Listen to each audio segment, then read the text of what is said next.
mereka buat tim itu bagus, pasti semakin orang aware juga dengan kekuatan mereka. Tapi yang pasti, ya buat Lamine Yamal ini performanya sangat fantastis tadi seperti dikatakan oleh Mas Iman, dan berjuang soal nomor 10. Saya pikir ketika dia pulang ke Barcelona semua akan menyerahkan kalau dia mau 10 akan kasih dia juga. Karena saya pikir dia punya hak untuk itu, meskipun ya itu tadi mungkin dia juga tetap harus berdoa ya, jadi tetap harus menghormati juga sistem yang ada di situ. Dan walaupun ya kita tahu lah dia Samuan, dan saya pikir again dia beruntung juga di era di mana mereka atau dia pelatih yang sangat kuat di Spanyol, dan punya seorang guru, seorang mentor, seorang pelatih juga bernama Luis de la Fuente. Iya, bicara mengenai guru, kita tadi juga melihat La Fuente dan kemudian Scaloni berpelukan. Artinya bagaimana Scaloni juga sangat respect dengan guru ya, instrukturnya ini ya. Iya, ya saya pikir itu yang saya katakan berkali-kali ya. Di sepak bola kadang-kadang orang agak terlalu serius gitu. Sementara kalau kita lihat sebenarnya ini kan bagian dari show juga. Kita tadi sudah menikmati bagaimana entertainment half time begitu menghibur. Awal-awal juga fans juga kelihatannya ya kalau ada 1-2 pemain tadi agak sedikit panas, itu wajar lah, namanya permainan sepak bola. Tapi the rest kita lihat bagaimana mereka menghormati. Lamine Yamal tadi juga ketika berpelukan dengan Messi malah agak sedikit renyah tadi saya lihat. Jadi memang ya inilah kehidupan ya. 2006 Scaloni bermain dengan Messi, kemudian 2022 Scaloni jadi pelatih membawa Messi dan kawan-kawan jadi juara. Tapi kali ini justru dirinya adalah Fuente yang memberi pelajaran tambahan kepada Scaloni bahwa ketika ada kesempatan, ketika bisa menciptakan gol, sebaiknya dilakukan secepat mungkin. Ya, dan hasil di pertandingan pagi hari ini dan Spanyol berhasil keluar menjadi juara. Kalau posisi tim di Football Manager ini jadi seperti apa nanti saja? Positioning di Football Manager ini untuk pelatih dia dari Fuente ini itu mengajarkan kepada muridnya itu bahwa ada seorang guru itu akan menjadi semua kepada murid. Oh, ada pelajaran di Ada pelajaran di situ. Jadi memang benar-benar ada sesuatu yang disimpan sama Fuente untuk pertandingan malam ini. dan dia mau buktikan. Ada tambahan? Pamos Espanya. Pokoknya yang terbaik ya, dan kita bisa jadi juga Spanyol menjadi salah satu tim yang paling diincar begitu ya di Italia. Betul sekali. Itu banyak diincar, terutama pemain-pemain yang ada di skor Spanyol saat ini. Terlebih nanti ada keluar yang terbaru, edisi terbaru, dan nanti atribut-atribut itu pasti akan naik. Dan semua atribut-atribut itu nanti pasti akan dikejar oleh tim-tim Eropa.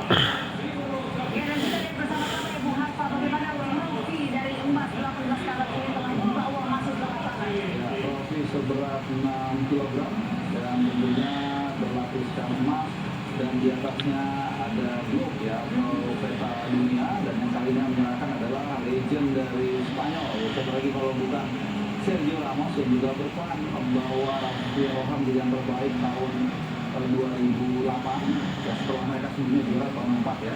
Jadi juga cukup lama, itu awal dari generasi emas mereka. Kemudian Sergio Ramos juga jadi katalisator kekuatan, alasan dari belakang dari Rafael ketika membawa mereka juara 2010 dengan hanya kebobolan 2, dan kemudian 2012 ya. Dan kita lihat di dua sosok yang sangat penting ya. Wow. Dalam dunia manapun ya. Yang hadir di sini, Presiden dan juga pastinya Presiden Amerika yang tentunya nanti siap untuk memberikan piala ya di momen angkat trofi nanti. Tapi sebelumnya juga nanti kan kita akan menyaksikan bersama award di sana. Ada beberapa kategori ya. Ada FIFA Fair Play Award, ada FIFA Young Player Award, lalu ada Adidas Golden Glove Award, lalu ada bagi atlet, ada Adidas Golden Ball Award, dan juga Adidas Golden Boot Award. Nah, pertanyaan yang pertama nih, langsung saya tunjukkan ke Yolanda terlebih dahulu. FIFA Fair Play Award presented by McDonald's ini sebenarnya seperti apa sih kualifikasinya? Ya memang secara aspek kriteria ketika memilih hak yang fair play ini ada beberapa ketentuan. Salah satunya memang dilihat dari apa yang mereka lakukan, dari kartu merah atau kuning karena memiliki poin tersendiri. Kemudian respect para pemain terhadap pemain ada juga menjadi penilaian plus bagi mereka. FIFA punya tim sendiri, teknikal study group yang bisa menentukan atau yang membantu menentukan siapa tim yang layak mendapatkan fair play. Dan ada prediksi-prediksinya yang muncul di sana. Yes, kalau kita lihat memang ada Spanyol dan Norwegia. Kalau kita lihat tadi ya Bung Harto sampaikan bahwa Spanyol ini sudah dijatuh baru karena oleh Argentina pun tidak surut emosinya.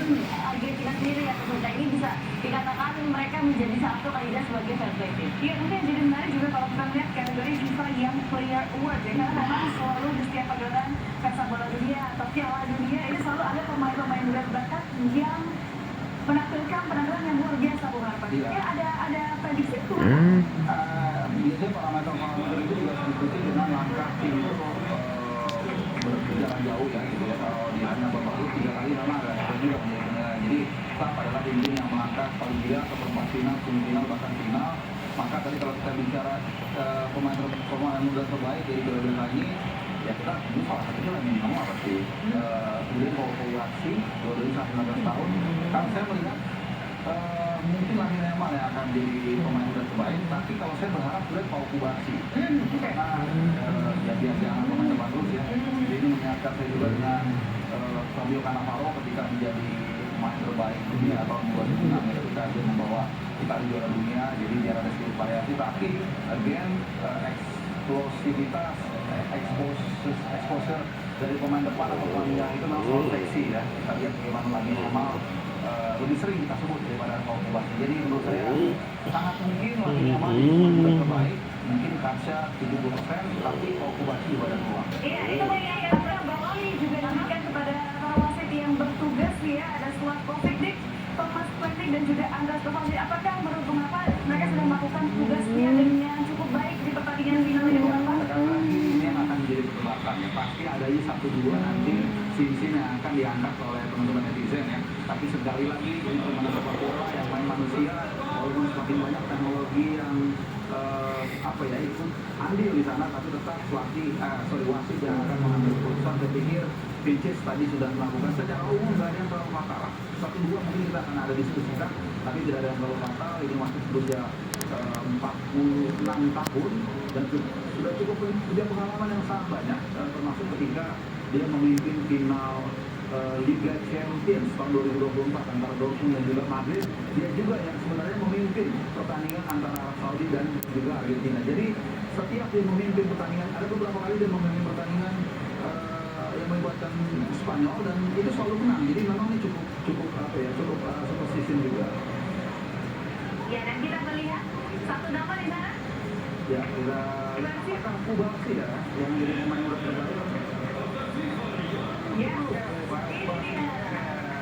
Pemain yang pernah mewakili Indonesia. Ini lagi-lagi saya mesti mengatakan semoga ini menjadi inspirasi kita. 3 tahun yang lalu dia masih main di Indonesia, masih berputar dengan sepantarannya para pemain remaja usia 16 tahun, bahkan sebagian mungkin ada yang 16 tahun atau 17 tahun, tapi saat ini dia sudah membawa negaranya menjadi yang terbaik di dunia, mengalahkan tim juara bertahan yang ada Messi-nya, dan dia terpilih sebagai pemain muda terbaik di turnamen kali ini. Messi dan karirnya masih panjang dan seperti rekan dari Iman dan rekan Iksan katakan, harga besok pasti naik. Iya, kalau dari seorang pemain melihat Kubasi sebagai apa? Dari 50 harganya.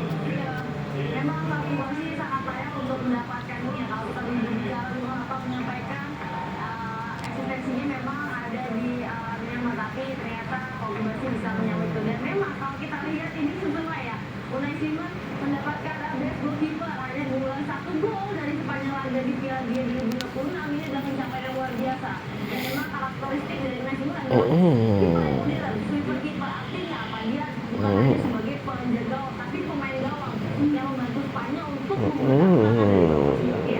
Dan kita harus memberikan apresiasi juga ya kepada yang secara jeli berani memilih Unai Simon, dan bahkan ada yang bilang wah ini ada apa nih kok dia pun dipilih ya. Ternyata kita lihat 2 kali dia membawa negaranya juara Euro dan juga Piala Dunia, dan kali ini kita lihat di tangannya ada satu gelar yang sangat bergensi yang diidamkan oleh seluruh penjaga gawang, yaitu Golden Glove, jadi penjaga gawang terbaik pertama. Ya, dan Unai Simon begitu layak ya untuk mendapatkan Golden Glove Award di World Cup 2022 dengan hanya 1 gol untuk Spanyol. Ya, dan kita akan melihat juga ada Golden Glove Award. Siapakah yang akan keluar sebagai pemenangnya, dan itu dia sudah keluar. Inilah dia Rodrigo. Tanggapannya seperti apa? Silakan Mas Iman. Rodrigo memang pantas sih untuk mendapatkan Golden Ball Award. Dia di samping menjaga pertahanan untuk Spanyol dan juga untuk menjaga hanya kebobolan 1 dan memecahkan rekor sebagai tim dengan kebobolan paling sedikit di 1 edisi Piala Dunia. Ini merupakan suatu, bisa dikatakan suatu pencapaian yang besar bagi tim Spanyol dan bagi Rodri sendiri untuk bisa memenangkan pernah dia seorang leader on dan off field, ya seorang yang sangat santun, ini memang terkenal sangat baik orangnya, dan permainannya juga kita tahu sudah dijelaskan oleh Mas Iman, dan saya pikir ini akan menjadi pemanasan buat dia dalam meraih Ballon d'Or yang segera akan dilakukan. Dan seperti biasa, tim yang juara Piala Dunia bobotnya untuk mendapatkan pemain terbaik dunia Ballon d'Or itu sangat besar sekali. Jadi saya pikir dia menjadi kandidat yang sangat pas dan sangat potensial untuk menjadi yang terbaik di gelaran Ballon d'Or nanti. Ya, last but not least untuk kita menantikan siapa yang akan mendapatkan Adidas Golden Boot Award. Ya, sudah dinantikan ya. Pastinya dari pihak kita sih sebenarnya yang menantikan Messi bisa mengangkat itu untuk menutup karirnya, karena memang kalau kita lihat ini satu-satunya award yang belum diperoleh oleh Messi. Ya, walaupun secara perolehan gol memang Mbappe ya, dengan total 10 gol dan 2 assist. Iya, betul sekali. Dan ini kita lihat Lionel Messi berjalan diiringi juga memimpin timnya untuk meraih medali perak ya. Saya rasa kita akan tunggu ya ini ya. Saya pikir bagaimanapun juga para pemain Argentina harus menegakkan kemarahannya juga. Kalau kita lihat mereka sudah memberikan yang terbaik, mereka sudah berjuang di babak knockout terutama begitu sulit. Mereka berjuang beberapa kali walaupun di fase grup ya, sebenarnya mereka menyapu bersih pertandingan. Tapi memang ini menarik ya, kalau kita lihat sejak 2002 itu tidak ada tim yang juara tapi sapu bersih di grup. Selalu mereka pasti antara seri atau mungkin kalah. Soalnya sendiri 2010 mereka kalah dari yang pertama dari Switzerland. 2002 Argentina kalah dari Saudi di yang pertama. Jadi hanya terakhir itu 2002 Brazil yang juara kemudian menyapu bersih semua pertandingan dulu. Jadi saya pikir untuk Argentina sendiri mereka sudah memberikan yang terbaik. Mungkin sekarang pertanyaannya adalah bagaimana nasib atau perjalanan Argentina kalau memang Messi sudah ataupun bisa retire ya. Tiga bulan sih yang kedua nanti akan diselenggarakan di Argentina dan kemudian akan digelar di Portugal, Spanyol dan juga Maroko. Kalau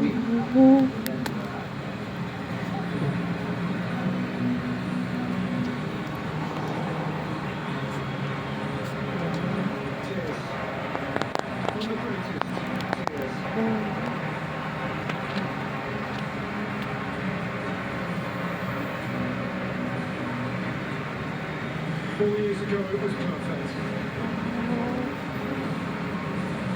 Perfection is hard to repeat. You're still only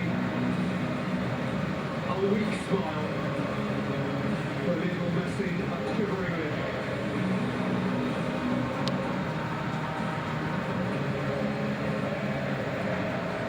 Oh, how he wanted to do the for them again. Be that at the age of 43 he'll be back next time. Dare to dream. If anybody has enabled the world to dream, it's Lionel Messi. Well, perhaps he sees the dying with the light. It comes to us all in football. But what a player. The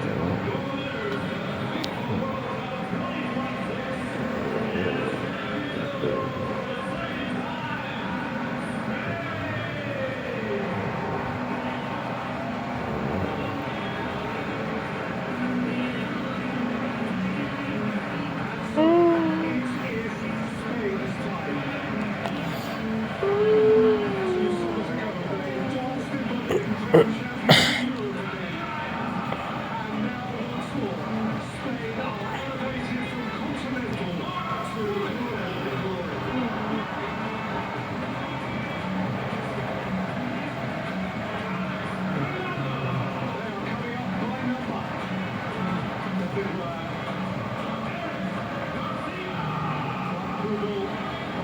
Been this time on the fringe.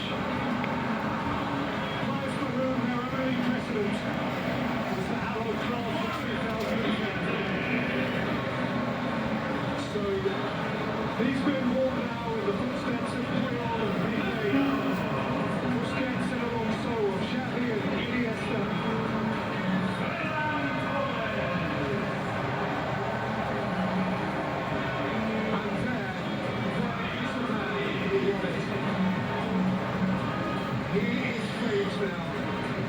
It's made and it is golden forever and a day.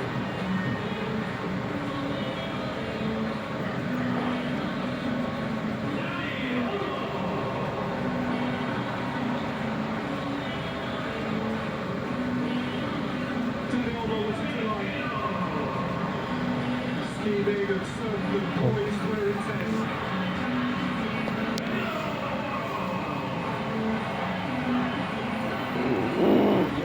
Next up, Pedro Porro.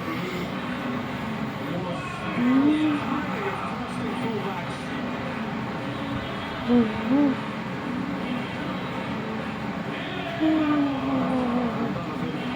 Can't resist. A little kiss.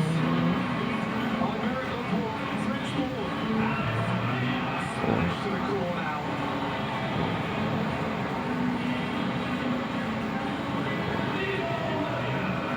Next player, breakthrough month for him as well. The world knows who he is. Nico Williams came off the bench frequently to tease his opponents. And here's the young man who, in so many ways, brought the weight of expectation to Spain and brought it out of such class. He certainly did. Talk about his talent, his ability, but his character as well. On the big stage, his bravery, his courage to take the ball to drive things. Magnificent young player.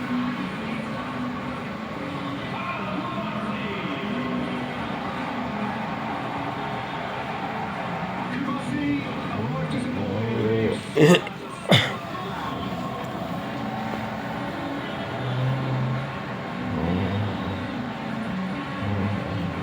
basketball keeper and almost nobody repeats.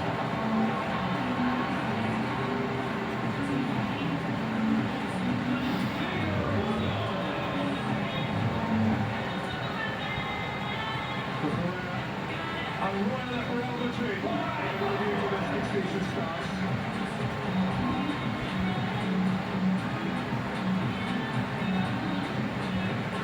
After the testimonials, Luis Leeds and captain. Who will follow up the coach, De La Fuente,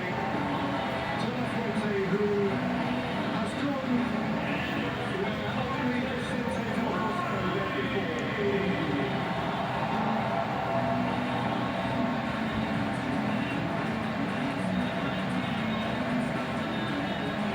What a poised, distinguished individual. What a coach, what a teacher of young men. Well, until now, the ultimate thrill for Spain. The extraordinary privilege has fallen only to Iker Casillas, that heady night in Johannesburg 16 years ago. And now Rodri steps forward to live that same dream. The embodiment of Spain's certainty, their poise, their class. Rodri will reach for the gleaming trophy.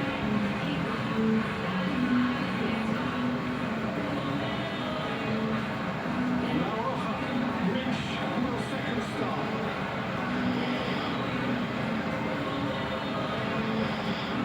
And it will be brought to them. The president of the game, the president of the Euro.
Hmm.